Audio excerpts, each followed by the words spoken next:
बिस्मिल्लाहिर्रहमानिर्रहीम। अस्सलाम वालेकुम व्यूअर्स, कैसे हैं आप सब। Welcome to my channel. आज हम आपको बहुत ही मज़ेदार सी और बहुत ही टेस्टी सी हम आपको आज प्याज भिंडी बनाना सिखाएंगे। व्यूअर्स, ये जो भिंडी है ये बहुत ही मज़े की और बहुत ही टेस्टी तैयार होगी और इसमें किसी किस्म की कोई लेस भी बाकी नहीं रहेगी। हम आपको ऐसी टिप्स और ट्रिक्स बताएंगे जिसकी वजह से आपकी भिंडी में बहुत अच्छा जायका आएगा और आपकी भिंडी बिल्कुल भी रेस नहीं छोड़ेगी। तो चलते हैं रेसिपी की तरफ।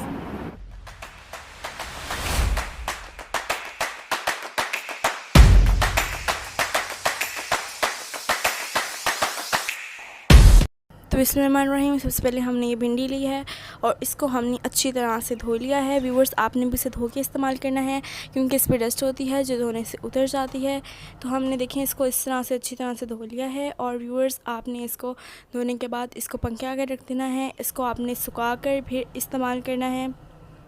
व्यूअर्स, आप देख सकते हैं जो हमने भिंडियाँ धोई हैं इसमें कोई नमी नहीं है क्योंकि हमने इसे पंखे आगे रख दिया था और हमारी भिंडियाँ बिल्कुल सूख चुकी हैं।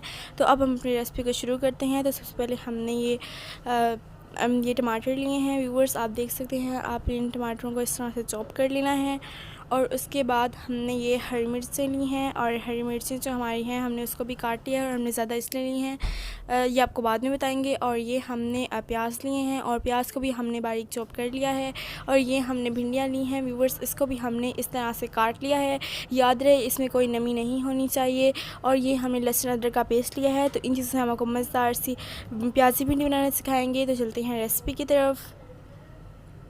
तो बिस्मिल्लाहिर्रहमानिर्रहीम। सबसे पहले हमने ये कढ़ाई ली है और जो हमारी कढ़ाई है उसको हम गर्म होने तक चूल्हे पर रखेंगे। जब हमारी कढ़ाई गर्म हो जाएगी तो हम इसमें मक्खन ऐड कर देंगे। हम इसको ऑयल फ्री बनाएंगे। ऑयल वैसे भी महंगा हो गया है तो आप इसे जान छुड़वाएं। तो यहाँ पर जो है हमारी जो कढ़ाई है वो अच्छी तरह से गर्म हो चुकी है और याद रहे कढ़ाई में किसी किस्म की कोई नमी नहीं होनी चाहिए। उसके बाद हम इसमें मक्खन ऐड कर देंगे। तो यहाँ पर जो है हमने इसमें मक्खन ऐड कर दिया है। और व्यूअर्स, आप जिस तरह से आप सालन वगैरह बना रहे हैं आप उसी हिसाब से भी मक्खन ले सकते हैं। तो हम अपने मक्खन को अच्छी तरह से पकाएंगे क्योंकि ये ऑयल नहीं है, ये मक्खन है। इसको हम अच्छी तरह से पहले 2-3 मिनट तक पकाएंगे। उसके बाद हम इसमें बाकी चीज़ें ऐड करेंगे। तो यहाँ पर जो हम इसे अच्छी तरह से पका लेते हैं। व्यूअर्स, बहुत ही मज़े की और बहुत ही टेस्टी सी भिंडी तैयार होगी।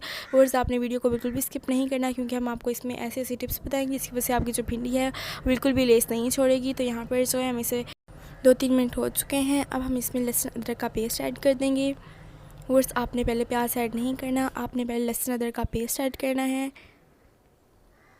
तो ये देखें अच्छी तरह से हमारे जो मक्खन है उसको 3-4 मिनट हो चुके हैं। तो अब इसमें हम लहसुन अदरक का पेस्ट ऐड कर देंगे। व्यूअर्स, आपने लहसुन अदरक का पेस्ट ऐड करने के बाद आपने इसे अच्छी तरह से 2-3 मिनट तक पकाना है। वो इसलिए पकाना है ताकि जो आपका लहसुन अदरक का पेस्ट है उसका जो कच्चापन है वो ख़त्म हो जाए। तो यहाँ पर जो है हमें इसे पकाते हुए 2-3 मिनट हो चुके हैं। अब इसमें हम कुछ मसाले ऐड कर देंगे। मसालों में सबसे पहले हम इसके अंदर 1 चम्मच कुटी हुई लाल मिर्च का ऐड करेंगे और इसमें आधा चम्मच हम हल्दी का ऐड करेंगे। व्यूअर्स, हम इसमें वो पिसा हुआ पिसी हुई लाल मिर्च नहीं ऐड करेंगे क्योंकि वो भी हम आपको बाद में बताएंगे। तो यहाँ पर जो है हमने इसमें नमक भी ऐड कर दिया है। आप नमक हस्ब ज़रूरत भी ऐड कर सकते हैं। इसके बाद हम 1 चम्मच इसमें कुटी हुई धनिया का ऐड कर देंगे। व्यूअर्स, आपने इसे पीसना नहीं है, आपने इसे कुटा हुआ इस्तेमाल करना है। ये डालने के बाद हम इसे अच्छी तरह से मिक्स कर लेंगे और इसे 3-4 मिनट तक पकाएंगे ताकि जो हमने जो इसमें मसाले डाले हैं उनका जो कच्चापन है वो ख़त्म हो जाए। तो इसको अपने अच्छी तरह से 4-5 मिनट तक पकाना है। और अगर आपका मसाला चलने लगे तो आप इसमें थोड़ा सा पानी भी ऐड कर सकते हैं, लेकिन आपने इसको अच्छी तरह से पकाना है और इसका बहुत अच्छी तरह से रोगन तैयार कर लेना है। इसके बाद हम इसमें हरी मिर्च डालेंगे। तो व्यूअर्स, हमने इसमें हरी मिर्च इसलिए ज़्यादा डाली हैं क्योंकि हमने इसमें पिसी हुई लाल मिर्च नहीं ऐड की। तो यहाँ पर हरी मिर्चें आपने ज़रूर ऐड करनी है, ये बहुत अच्छी लगती हैं भिंडियों के साथ। तो यहाँ पर जो है हमने ये हरी मिर्चें ऐड कर दी हैं और इसे हम 3-4 मिनट तक अच्छी तरह से पकाएंगे। व्यूअर्स, बहुत ही मज़े की और बहुत ही टेस्टी सी हमारी भिंडी तैयार होगी और इंशाल्लाह आपको बहुत अच्छी लगेगी। अब हमारा जो मसाला है वो थोड़ा चिपकने लग गया है तो इसमें हम थोड़ा सा पानी ऐड कर देंगे। व्यूअर्स, आप भी पानी ऐड कर सकते हैं, लेकिन याद रहे आपने रोगन बहुत अच्छा तैयार करना है। अब जो है हम इसमें टमाटर ऐड कर देंगे। टमाटर ऐड करने के बाद हम इसे 3-4 मिनट तक और अच्छी तरह से पकाएंगे। व्यूअर्स आप खाना बनाते हैं उसका जो सारा जायका होता है, इसका जो टेस्ट होता है, इसका जो फ्लेवर होता है, वो सारा आपके जो रोगन आप तैयार करते हैं उस पर डिपेंड करता है। तो याद रहे आपने रोगन को पूरा टाइम देना है और जो भी आपको जो कुछ भी आप बना रहे हैं, जिस किस्म की रेसिपी बना रहे हैं, आपने उसका रोगन बहुत अच्छी तरह से तैयार करना है। अब जो है हम इसमें ज़ीरा ऐड कर देंगे। व्यूअर्स आपने ज़ीरे को इस तरह से मसल के ऐड करना है, आपने पिसा हुआ कुटा हुआ ज़ीरा नहीं ऐड करना। व्यूअर्स ये इस तरह का आप ज़ीरा अगर ऐड करेंगे तो जो आपकी रेसिपी की खूबसूरती है उसको बढ़ा देगा और जो आपकी रेसिपी में जो खुशबू है उसे भी बढ़ा देगा और इससे बहुत अच्छा सा टेस्ट आएगा। तो ये डालने के बाद हम इसे 3-4 मिनट तक और अच्छी तरह से पका लेंगे। यहाँ पर जो है हमने इसे 3-4 मिनट तक अच्छी तरह से पका लिया है। अब जो है हम इसमें प्याज ऐड कर देंगे। आपने प्याज को इस तरह से छोटा छोटा चॉप करके ऐड करना है। प्याज डालने के बाद हम इसे अच्छी तरह से मिक्स कर लेंगे। आपने प्याज को अच्छी तरह से मिक्स कर लेना है। तो यहाँ पर जो हमने प्याज को अच्छी तरह से मिक्स कर लिया है और इसको हमने 3-4 मिनट तक पका भी लिया है अच्छी तरह से और इसका जो पानी है वो भी सूख चुका है। अब इसमें अंदर हम भिंडियाँ ऐड कर देंगे। व्यूअर्स मैं आपको एक दफ़ा फिर बता देती हूँ कि जो आप भिंडियाँ ऐड करेंगे उसमें किस्म की कोई नमी नहीं होनी चाहिए, वरना जो आपकी भिंडी है वो लेस छोड़ेगी और इसका जो जायका है वो बिल्कुल ख़राब हो जाएगा। इसलिए आपने भिंडियों को अच्छी तरह से धोना है। उसके बाद इसको पंखे के आगे रख देना है ताकि जो इसके अंदर नमी है वो अच्छी तरह से खुश्क हो जाए। इससे ये होगा कि जो आपकी भिंडी है वो कभी लेस नहीं छोड़ेगी। तो ये देखें व्यूअर्स, हमारी जो भिंडी है उसने बिल्कुल भी लेस नहीं छोड़ी। व्यूअर्स अगर आपकी भिंडी फिर भी लेस छोड़े तो आप इसमें सोया सॉस ऐड कर सकते हैं। इससे ये होगा कि जो आपकी भिंडी है उसमें लेस ख़त्म हो जाएगी।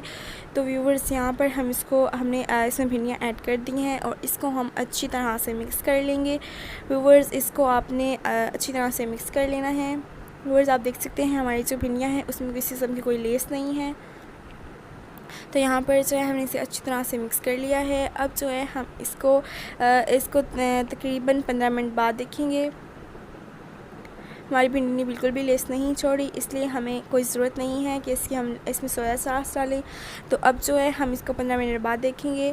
तो हमारी जो रेसिपी है उसे जो 15 मिनट हो चुके हैं। अब हम अपनी रेसिपी को देख लेते हैं। तो ये देखिए व्यूअर्स, हमारी जो रेसिपी है वो तैयार हो चुकी है। व्यूअर्स आप देख सकते हैं इसमें किसी किस्म की कोई लेस नहीं है। व्यूअर्स बस यही कुछ टिप्स और ट्रिक्स होती हैं जिसकी वजह से आपकी रेसिपी बहुत अच्छी बनती है और बहुत ही मज़ेदार सी बनती है। तो अब जो है हम इसमें दही ऐड कर देंगे। व्यूअर्स आपने दही को फेंट के ऐड करना है और हमारी जो दही है उसमें किसी किस्म की कोई गुठलियाँ नहीं होनी चाहिए, उसके वो बिल्कुल दानेदार नहीं होनी चाहिए। इसको आपने फेंट के ऐड करना है। ये ऐड करने के बाद हम इसे तकरीबन 20 मिनट बाद देखेंगे। तो व्यूअर्स हम अपनी रेसिपी को चेक कर लेते हैं। तो माशाल्लाह ये देखिए व्यूअर्स, हमारी मज़ेदार सी रेसिपी जो है वो तैयार हो चुकी है और इसकी इतने मज़े की खुशबू फैल गई है हमारे पूरे किचन में। व्यूअर्स बहुत ही मज़े की और बहुत ही टेस्टी तैयार होती है। व्यूअर्स आप देख सकते हैं इसमें किस्म की कोई लेस नहीं है और ये बहुत ही मज़े की और बहुत ही टेस्टी सी तैयार हुई है और ये खाने में और भी ज़्यादा मज़े की है। व्यूअर्स यकीन जानिए जब आप ये बनाएंगे और आप किसी को खिलाएंगे और आप जो भी आपकी रेसिपी को ट्राई करेगा वो आपकी तारीफ़ के बगैर नहीं रह सकेगा। तो ये जो हमारी मज़ेदार सी रेसिपी है वो तैयार हो चुकी है। अब जो है हम इसको प्लेट में डाल लेते हैं और हम आपको इसकी फ़ाइनल लुक दिखाएंगे। तो माशाल्लाह ये देखिए व्यूअर्स, हमारी मज़ेदार सी रेसिपी तैयार हो चुकी है और आप देख सकते हैं इसकी फ़ाइनल लुक कितनी अच्छी आ रही है और इसकी लुक भी कितनी अच्छी आ रही है। तो बहुत ही मज़े की और बहुत ही टेस्टी सी है हमारी प्याज़ी भिंडी तैयार हो चुकी है। व्यूअर्स अगर आप इसको हमारे तरीके से बनाएंगे तो आपकी जो भिंडी है उसमें बिल्कुल भी लेस नहीं होगी और आपकी भिंडी बहुत ही मज़े की और बहुत ही टेस्टी तैयार होगी और आपके घर वालों को बहुत पसंद आएगी आपकी भिंडी। तो व्यूअर्स अगर आपको हमारी रेसिपी अच्छी लगी है तो हमारे चैनल को सब्सक्राइब करें, हमारी वीडियो को लाइक करें, शेयर करें और कमेंट सेक्शन में बताएं हमारी वीडियो कैसी लग रही है। अगली वीडियो तक अल्लाह हाफ़िज़।